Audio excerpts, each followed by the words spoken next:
It is day something of the state-mandated shelter in place in Washington State, so I'm making another dish that can be made with pretty much anything in your pantry. Carrots is like the one thing in here that I don't actually keep in my pantry. I keep it in the fridge, but you can keep carrots in your pantry if your pantry is a nice, cool, dry place. But anyway, all of the ingredients in here are either shelf-stable or very close to shelf-stable, so this is a great dish to make. It's cheap, it's tasty, and it is nutritious.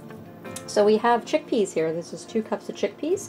I actually cooked these, and I'm going to show you how I did that now.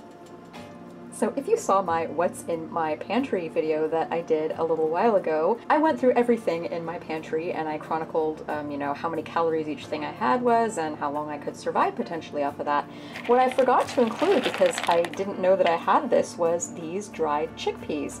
And the reason why I didn't realize I still had these was because I had been previously using these as pie weights. Now, I've been told you're not supposed to, you know, cook your beans or rice that you're using as pie weights and eat them afterwards. So I did a little test and I cooked some of these and they were fine. So I'm just gonna go ahead and use them. So I've got 1½ cups of dried chickpeas in here and I'm just gonna soak them overnight in water, and I'm gonna use half in hummus.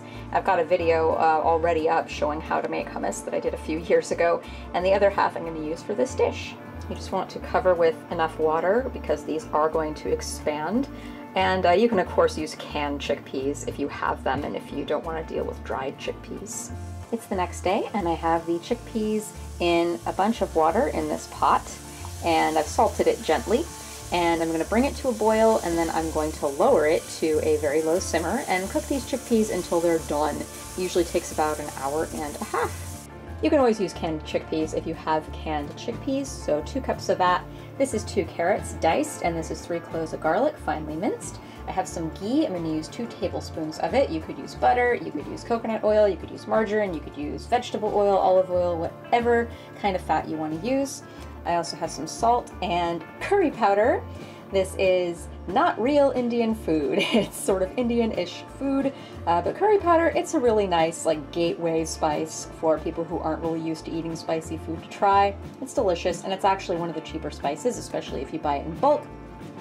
I bought this in bulk. I've just been reusing this bottle like for years.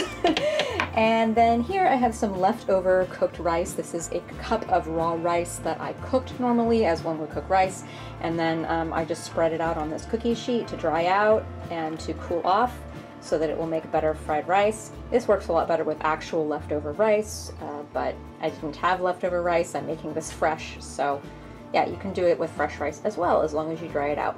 I also have a non-stick skillet that is getting warm. I was rendering some pork fat earlier, which is why there's like a little bit of salt and fat already in this pan. There's barely any, but I'm gonna crank up the heat to medium-high and start cooking. The only thing in this dish that really needs to like cook is the carrots. So I'm starting them first in the ghee.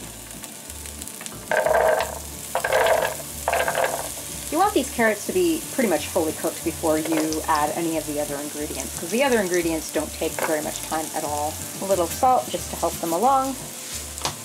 It's been a couple minutes. The carrots are still not done yet, but at this point I'm going to add the chickpeas. I could have / should have done this at the beginning because chickpeas are nice when they get a little crispy. You don't have to do this, but I cut my chickpeas up a little bit. I gave them a little rough chop. Some of them are still whole, but most of them are in halves or quarters. I just kind of like the textural variety that it gives.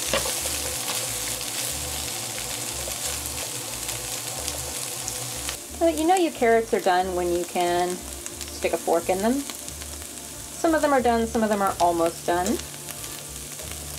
And bits of some of the chickpeas are starting to get a little crispy, bits of the carrots are starting to get a little crispy. So when the carrots are done, I like to make a little hole in the center of the pan and put a 1/3 tablespoon of ghee and the garlic.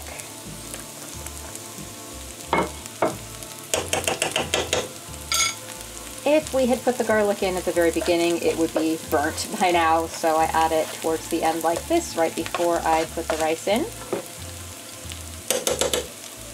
You can always do that to melt the rest of the ghee off of your spoon. Really only want to cook the garlic about 30 seconds or so. And then add your rice. So the goal here is to make sure that every kernel gets as separated as possible and gets coated in the lovely fat that is in this pan. And then as we're doing this, season a little bit more. I like to hold back on salt and add more salt like at the end to taste. Joshua likes his food a lot saltier than I like mine, so I tend to just undersalt, and then he can adjust the salt as he likes it at the end. And then curry powder. I just eyeball it. I just shake a bunch in here, and your tastes will vary.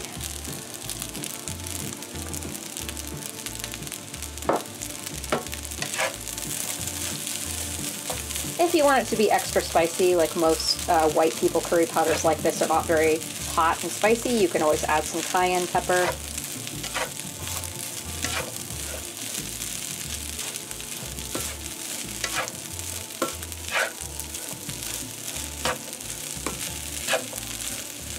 Most home cooks, when they make fried rice, when I've seen them do this, and myself included when I used to make fried rice and wasn't as good at it, my fried rice was way too wet. It would be all clumpy, the pan would have too much stuff in it, and there would be a lot of moisture in there. So whenever you make any kind of fried rice, except Thai pineapple fried rice, that's like the one exception, any other kind of fried rice, moisture is your enemy. You want to keep it nice and dry. Not lacking of fat dry, but lacking of water dry, which is partly why I also cooked the chickpeas a little bit before adding everything else, because chickpeas are very watery. And your clue to when this is done, really, is when all of the kernels are yellow instead of white. It's kind of a cool thing about using curry powder.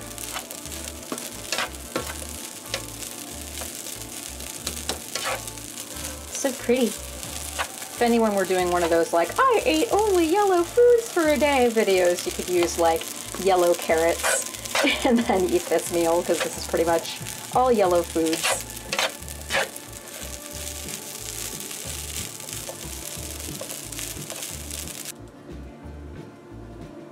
And behold its ricey, curry goodness.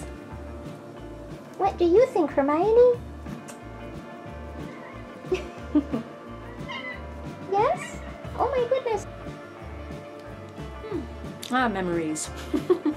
I don't think I mentioned this before, but another thing that's really good about this dish is that the chickpeas and the rice come together to form a complete protein.